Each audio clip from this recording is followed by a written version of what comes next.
बिस्मिल्लाहिर्रहमानिर्रहीम। जनाब स्पीकर,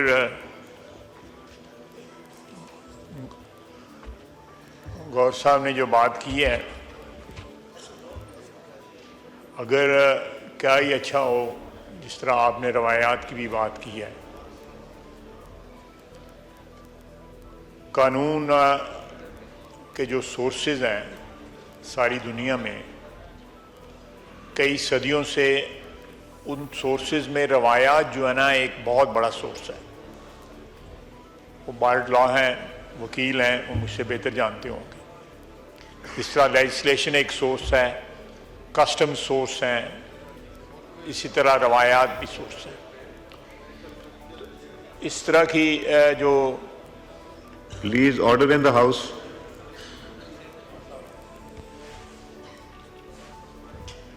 इस तरह रवायात जो हैं इसकी, ठीक है, आइन जो है अपनी जगह सुप्रीम है। उसके बाद जो है क़वानीन जो हैं उनकी भी एक अपनी सेंक्टिटी है, लेकिन ट्रेडिशंस जो हैं तमाम दुनिया की पार्लियामेंट्स में, उनकी भी एक सेंक्टिटी है और उनको बड़े तकद्दस के साथ जो है फॉलो किया जाता है।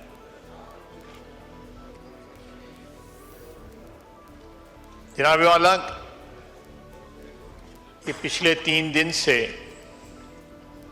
जाफर एक्सप्रेस वाली जो वाकया, जो ट्रेजेडी थी, वो जिस तरह अनफोल्ड हुई और जिस तरह उसका इख्तिताम अल्हम्दुलिल्लाह हमारी अफवाज ने जिस तरह इस क्राइसिस को एग्रेवेट होने से बचाया, खुदा न खास्ता बहुत सी कैजुअल्टीज हो सकती थीं। और जिस तरह उनका कंप्लीटली जो है आप कह सकते हैं कि सफाया किया, जितने भी लोग जो इस इंसिडेंट में दहशतगर्द जो इन्वॉल्व थे, वो दहशतगर्दी के खिलाफ हमारी जो जंग है उसमें ये एक बड़ा माइलस्टोन है जिसके ऊपर सारी कौम जो है फ़ख्र कर सकती है कि हम इस जंग में अगर इसी तरह टोटल कमिटमेंट के साथ पूरी कौम जो है अपनी अफवाज के साथ खड़ी रहे, तो कोई शक नहीं है कि हम इस जंग में फातेह होंगे। लेकिन मैं अफसोस के साथ कहूँगा कि इस सारे वाक़यात को जो भी 3 दिन में हुए, या जो भी दहशतगर्दी जो है जिसमें नहते मुसाफिरों को और उसमें कौमियत या सूबाई ताल्लुक़ की बुनियाद के ऊपर जिस तरह मुसाफिरों को अलहदा किया गया, उससे ज़्यादा अफसोसनाक बात यह है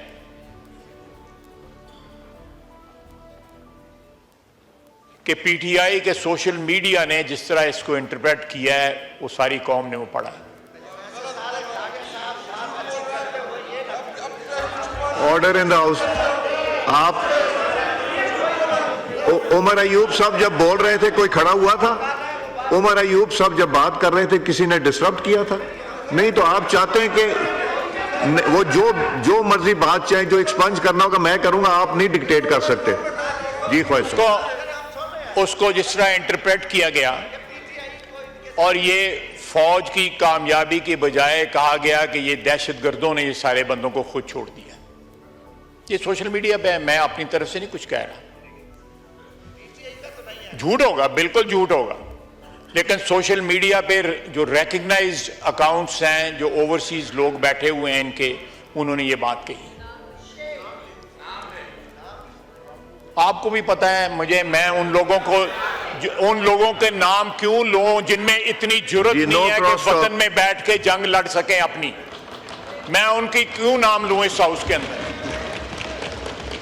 इस हाउस का तकद्दस जो है क्यों मजरूह करूं कि ऐसे लोगों को जो भगौड़े हैं, जो बाहर बैठे हुए हैं, उनके मैं यहां पे नाम लूं?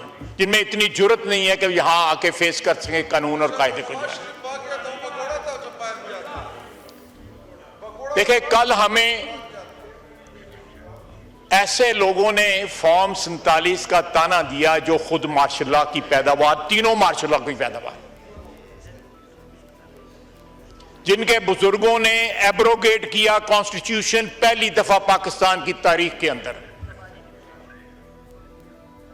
पाकिस्तान के करोड़ों आवाम से वोट का हक छीन के बुनियादी जमहूरियत के नाम पे 80,000 बंदे को वो हक पकड़ा दिया गया, करोड़ों से लेके। जब वो बोलते हैं तो मुझे परेशानी होती है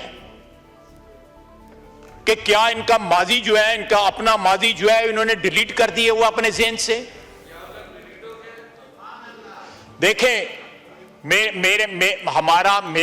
अपनी बात कर रहा हूं, एक मार्शलाई हुकूमत से हमारा तल्लुक रहा। आप गवाह हैं जनाब स्पीकर, मैंने इस ऐवान में उसकी माजरत की हुई, एक दफा नहीं कई दफा की हुई है। आज भी माजरत करता हूं उस चीज की। लेकिन आप, कोई शर्म होती है, कोई हया होती है कि कम से कम जहां आपका तल्लुक रहा हुआ है उसके ऊपर तो ना इस तरह बातें करें कि जी ये जमहूरियत ये है। जमहूरियत का सबक वो ले दें जिन्होंने जमहूरियत के लिए कुर्बानियां दी हुई हैं। बैठे हुए हैं ना, ये जमहूरियत के लिए कुर्बानियां दी हुई हैं, ये बैठे हुए हैं जमहूरियत के लिए कुर्बानियां दी हुई हैं। ये 4 साल जो इनकी हुकूमत रही है, इधर जनरल बाजवा और जनरल फैज बैठ के, आप भी थे, इधर बैठे हुए थे और ब्रीफिंग दे रहे थे कि इन दहशतगर्दों को वापस ला के बसाना जो है वो पाकिस्तान के हक में बड़ा अच्छा है। और इन्हीं गौर साहब आप नहीं थे, इन्हीं कुर्सियों पे ये सारे वज़रा जो है, देख मुझे अब देखने, मैंने देखें जी ख्वाहिश साहब। और जुर्रत इतनी है, देखें, जब तक हम सियासतदान जो हैं 76-77 साल की गलतियों की इतराफ नहीं करेंगे,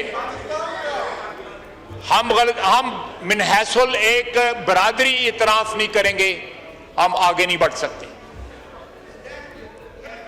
आज भी मौका है कि ये मुख्तलिफ आवाजें जो हैं, इन्होंने आपस में ये बांटे हुए हैं सारे काम कि फलाना गालियां देगा, फलाना दहशतगर्दी की हमायत करेगा, फलाना ये करेगा, फलाना ये करेगा।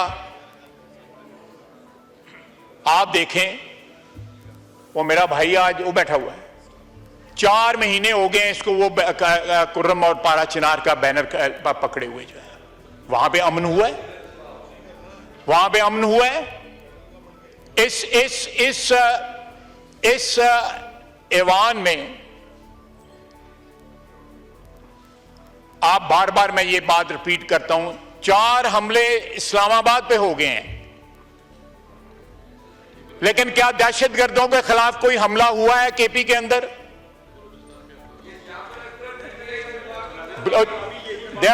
खड़ा है ना सरफराज बुगटी, खड़ा है ना सरफराज बुगटी, खड़ा है ना वहां पे। नहीं दहशतगर्दों के आगे जो है सीना तान के खड़ा है ना, बगैर किसी इबहाम के बयान देता है ना उनके खिलाफ। ये तो बयान देने से डरते हैं दहशतगर्दों के खिलाफ। ये यहां तारीफें हो रही थी, यहां ये मेरे सामने जो फर्श है इसके ऊपर तारीफें हो रही थी कि दहशतगर्द आएगा और वो क्या हो जाएगा, दूध और शहद की नहरें जो है केपी में बहनी शुरू हो जाएंगी। वो कौन थे मुस्लिम खान और महमूद खान? वो बुचर ऑफ स्वाद जो है वो कौन था जिसको लाके यहां पे बसाया गया? आज दहशतगर्दी की आप मुझे बताएं जनाब वाला, मैं 80 की दहाई में मार्शला की हुकूमत रही, मैं उसमें बात करता हूं, हमारी वाबस्तगी रही, हमारी पार्टी की भी, अफराद की भी, मेरी भी। मुझे उससे बात करते हुए निदामत होती है। इनको पूछें कि सारी की सारी पार्टी जो है, चंद अफराद हैं, गौर साहब भी वो भी हिजरत करके आए हुए हैं इस पार्टी में, ये सारे के सारे अपने माजी की तरफ नजर दौड़ाएं कि कल किस, मैं तो दौड़ा रहा हूं तो मैं तो माफी मांग रहा हूं उसकी। आप देखें, आप नहीं करने दें, करने कोई फर्क नहीं पैदा। अगर इधर से कोई बात करेगा वो भी बात नहीं करने देंगे। ये बड़ा एक इंपॉर्टेंट इशू है। नहीं आप तशरीफ नहीं, आपको नहीं दूंगा। देखें वो बात जो कर रहे हैं करें आप। बरखुरदार है, भाई है। इधर ही ये जनरल मुशर्रफ के साथ भी बैठे हुए थे। ये जनरल मुशर्रफ आपको नहीं समझ आएगी, आपको नहीं समझ आएगी, आपको वाकई नहीं समझ आएगी। ये भी रूल की खिलाफ वर्दी है गौहर साहब। ये दिखाना, बैनर उठाना, ये भी रूल की। जब उमर अयूब साहब को ये रूल भी पढ़ा दीजिएगा। जी बात करें ख्वाहिश साहब बात कर लें बात। नहीं ख्वाहिश साहब मैंने नहीं देना, आप बात चले ठीक है जनाब। देखें कल हमने एक आवाज जो है इन बेंचों से नहीं उठी जब लीडर ऑफ अपोजिशन तकरीर कर रहे थे। उन्होंने हमारी क़यादत को, प्रेसिडेंट ऑफ पाकिस्तान को, सबको अटैक किया। प्रेसिडेंशियल एड्रेस में या बजट की तकरीरों में इस किस्म की बातें होती हैं और अलाउ भी की जाती हैं। अगर आज मैं उन चीजों का जवाब दे रहा हूं तो कोई थोड़ी सब्र कर लें। मैं आप शर्म और या नहीं कहूंगा, मैं कहूँ सब्र कर लें थोड़ा सा। जनाब स्पीकर,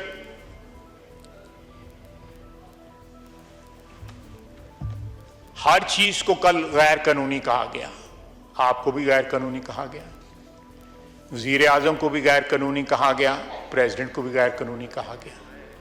पीएसी का चेयरमैन कानूनी है, लीडर ऑफ अपोजिशन जो आपने अपॉइंट किया हुआ वो भी कानूनी है, कमेटियों के चेयरमैन सारे कानूनी हैं, लेकिन जो इनके बारे में नहीं है वो गैर कानूनी है।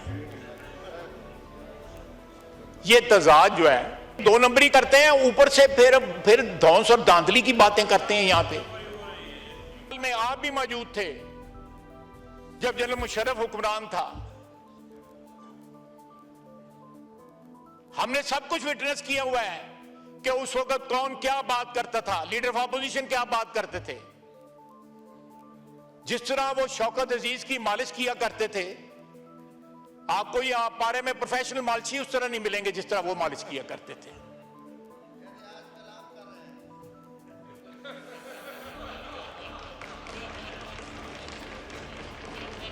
मैं इनका भी जवाब दे सकता हूं, लेकिन गल बहुत वध जाएगी फिर जड़ी। मैं इनका भी जवाब दे सकता हूं ना दे, मैं समझ गया क्या कहना चाह रहे हैं। जनाब स्पीकर, एक शेर अफजल मरवत से सांभा गया और शेर अफजल मरवत नहीं सांभ सके जड़ा है। इन्होंने गल पहना है, इन्हों को सांभे नहीं जाता है। वो इनकी हकीकत बयान करता है, इनका असली चेहरा जो बयान करता है कि असली चेहरा क्या है। ये जितने बंदे हैं उतने फैक्शन है इनके अंदर, और दो चार ख्वातीन हैं वो भी अलग हैं। उनके मफादात का जो है उनका भी आपस में एक तनाव है।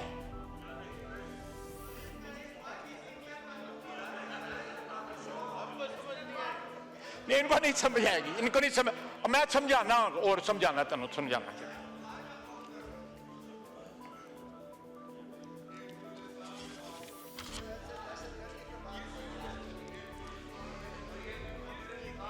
चले मैं बलूचिस्तान पे जो इन्होंने 3-4 दिन जो है राग अलापा है कि ये तो ये देखें।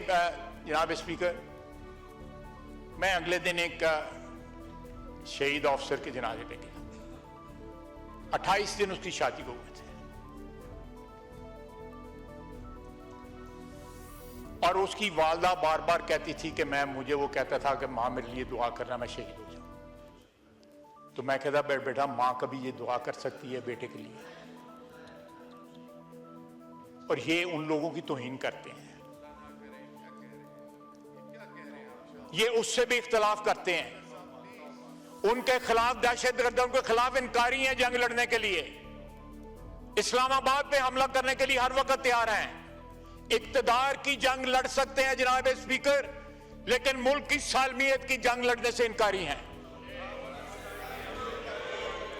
एक शख्स के फर्देवाद की, जिसके मतलब कहते हैं खान नहीं तो पाकिस्तान नहीं, ये नारा लगाते हैं ना। मैं तो नहीं लगाता, ये तो नहीं लगाते, ये नारा लगाते हैं। वो कहां गई खातून जो कहती थी खान नहीं तो पाकिस्तान नहीं है? यहीं बैठी होगी कहीं पे।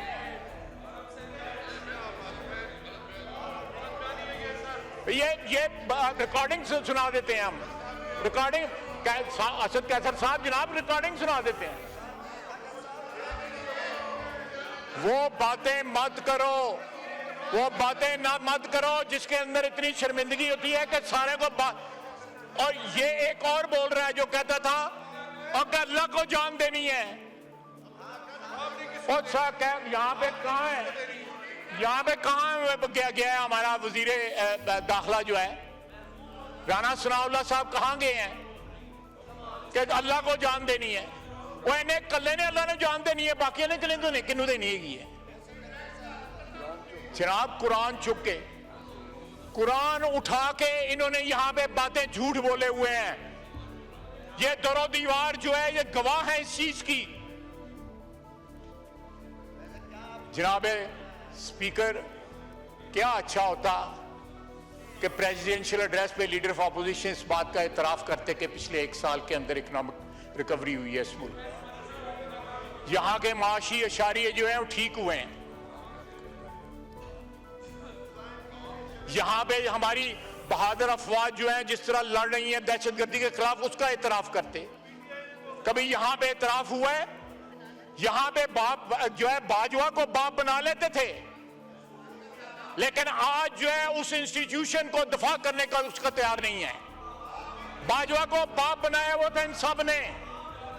और जो लोग जो है सियासत के लिए बाप बदल रहे हैं उनकी क्या क्वालिटी होगी?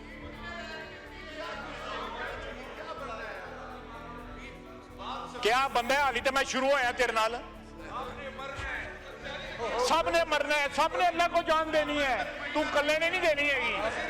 जी kindly address the chair, address the chair. कौन सी गुफ्तगू कर रहे हैं? आपने मुल्क को छोड़ दें, मुल्क को छोड़ दें, ये कौन सी गुफ्तगू है आपकी? आपको शर्म आनी चाहिए। जनाब स्पीकर जी ये इनके अकाउंट से, पीटीआई के ऑफिशियल अकाउंट से ये ट्वीट हुआ। उसके बाद में उसका दूसरा जो है वो फिक्रा जो है ये एकदम कंपैरिजन जो है अपने सेल्फ इंटरेस्ट पे आ गए। पंजाब में 70 साल डॉक्टर यास्मीन राशिद 22 माह से जेल में कैद है। 22 माह से ये एक ही ट्वीट के अंदर जो है ये 2 मसले उठाए हुए हैं। इससे इनकी कमिटमेंट और सिंसेरिटी जो है वो अयां होती है कि ये क्या चीज है। मैं कहानियां फिर बयान करूंगा, लंबी बात हो जाएगी, मामला तल्ख हो जाएगा, माहौल जो है वो जो है विशिएट हो जाएगा। लेकिन जनाब स्पीकर,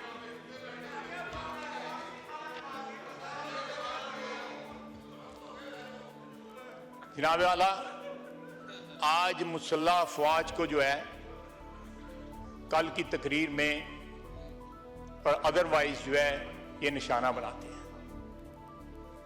जब मुसल्लह अफवाज का सरबराह जो है वो आइन एब्रोगेट करे, मुल्क में मार्शल लगाए, तो ये उसके साथी बन जाते हैं। आपको याद होगा एक रेफरेंडम करवाया था जनरल मुशर्रफ में, इमरान खान साहब किसके साथ खड़े थे? उससे रेफरेंडम के अंदर इमरान खान जनरल मुशर्रफ के साथ खड़ा था उस रेफरेंडम के अंदर जो है। ये और मैंने तो माफी मांगी हुई है ना, मैं तो माजरत करता हूं और करता रहूंगा। जी उसी भी तो करो ना, आप भी तो करें ना माजरत। कोई माजी के झरोखों में जाके देखें कि आपका क्या किरदार था, आपके लीडर का क्या किरदार था। जब उसी जनरल बाजवा के पांव पकड़े कि मैं सारी उम्र की तुम्हें एक्सटेंशन देता हूं, मुझे दोबारा इख्तिदार दे दो। जनाब असद कैसर साहब, आप इस चेयर पे बैठे थे, उस रात क्या हुआ था? सूरी साहब उस चेयर पे बैठे थे, उस रात क्या हुआ था? एक आधे घंटे के अंदर आपने क्या वारदात की थी? आप खुद बताइएगा जब आपकी तकरीर की बारी आएगी।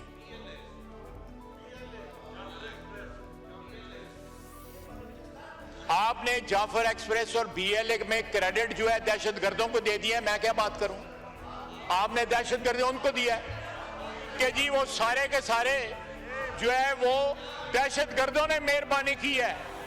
देखें, ये दहशतगर्दों के साथ हैं, इसलिए उनकी मेहरबानियां याद कर रहे हैं, मेहरबानियां उनके जिम्मे डाल रहे हैं। लीडर ऑफ अपोजिशन ने कहा कि 1.25 साल में, सर आपको याद होगा कि 1.25 साल जो है ईसीपी के मेंबर ना लगाए गए और बलूचिस्तान और सिंध के कोई मेंबर नहीं थे और इलेक्शन कमीशन चलता रहा। इन्होंने कल सिलेक्टिव एमनीजिया हो जाता है इनको, और याद नहीं रहता कि हम जब हुक्मरान थे, यानी पीटीआई जब हुक्मरान थी, या जिन जिन हुक्मरानों के साथ इन्होंने वक्त गुजारा हुआ है, जब उनके साथ थे तो क्या क्या वारदात हुई। जनाब स्पीकर,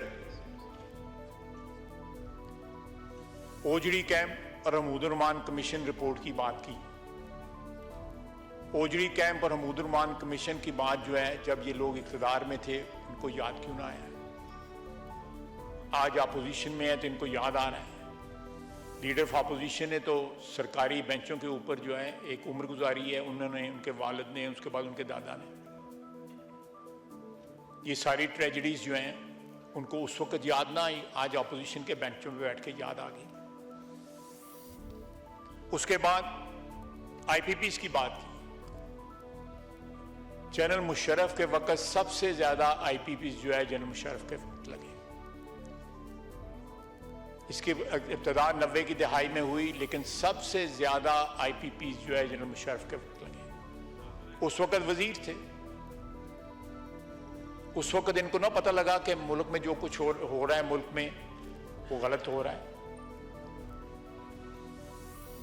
अब ये जाफर एक्सप्रेस की इन्होंने बात की है, इनके इस्लामाबाद के पीटीआई के ऑफिशियल अकाउंट से लगा हुआ है कि 100 बंदे जो है वो शहीद हुए हैं और ये रमालियों को जो है दहशतगर्दों ने खुद छोड़ा हुआ है।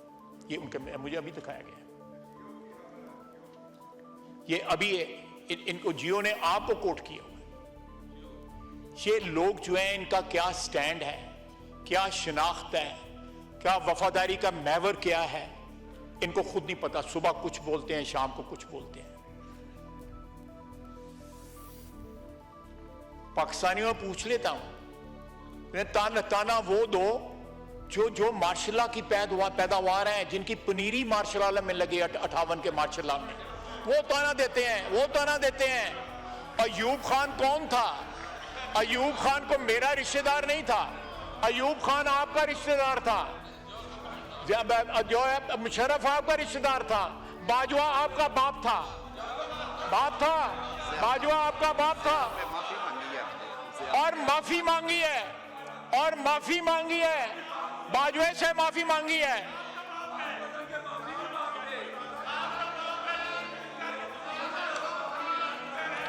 जी और जनाबे स्पीकर, बलोचिस्तान की क्राइसिस का आगाज जो है, यहाँ पे अचकजई साहब नहीं बैठे हुए, उनकी क्राइसिस का आगाज जो है अयूब खान के दौर में हुआ। बलोच सरदारों के साथ एक एग्रीमेंट हुआ था, उस एग्रीमेंट के साथ जो है पहाड़ों से वापस बुलाया गया, एमनेस्टी दी गई और अयूब खान ने उनको फांसी लगा दिया। ये जख्म जो है 60 की दहाई से रिस रहा है। अमन हो जाता है, फिर कोई उस जख्म को छेड़ता है और वो जख्म जो है बहना शुरू हो जाता है। ये जख्म जो है पाकिस्तान के वजूद के ऊपर अयूब खान ने लगाए। पहला मार्शल एडमिनिस्ट्रेटर जो है जिसने खुद को फील्ड मार्शल बना दिया। फील्ड मार्शल भी 2 नंबर था।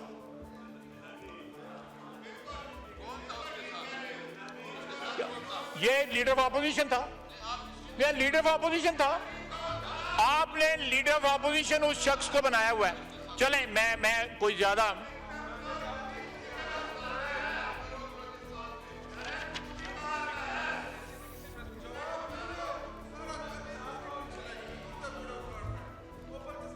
आज बार बार मुझे जाफर एक्सप्रेस का, मैंने आपको बता दिया है कि जाफर एक्सप्रेस को ये किस तरह इंटरप्रेट कर रहे हैं।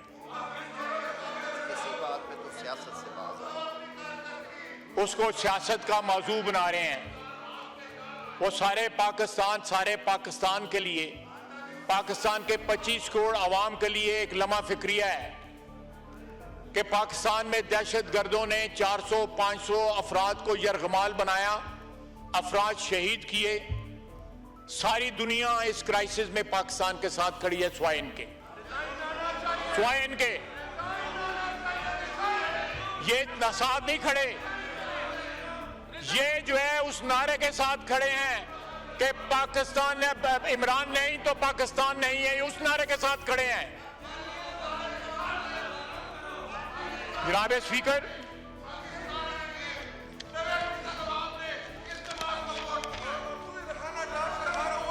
जी ख्वाहिश साहब, पता नहीं कौन है जी, कितों बात कितों कर- आगे दे रहे हैं।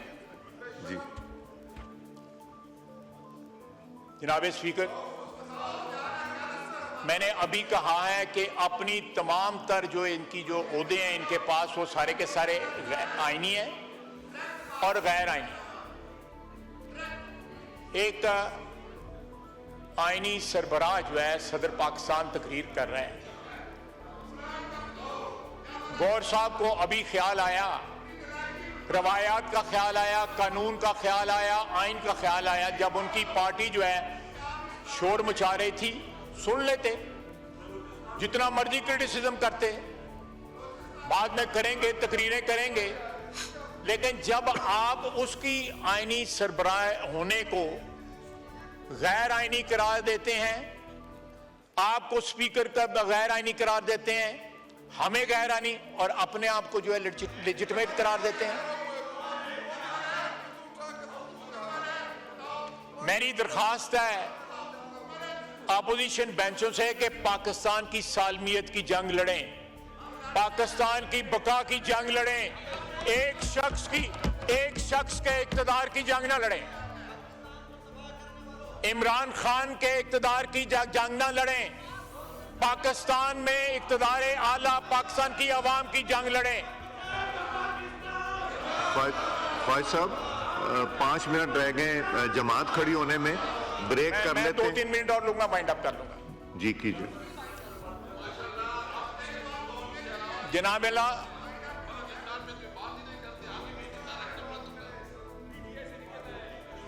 जो आपका सोशल मीडिया बलूचिस्तान पे बातें कर, देखें, मैंने शुरू में कहा कि बलूचिस्तान का चीफ मिनिस्टर जिस तरह कमिटेड है दहशतगर्दी के खिलाफ जंग में, आप बताएं कि केपी का जो है चीफ मिनिस्टर उतना कमिटेड है? वो यहां से निकलता है, कोसार जाता है, वहां पे चाय की प्याली पीता है, पहाड़ क्रॉस करता है, वापस चला जाता है।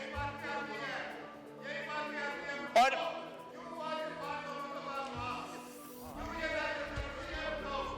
जी प्लीज एड्रेस द चेयर। जनाब वाला, मैं I just want it wind.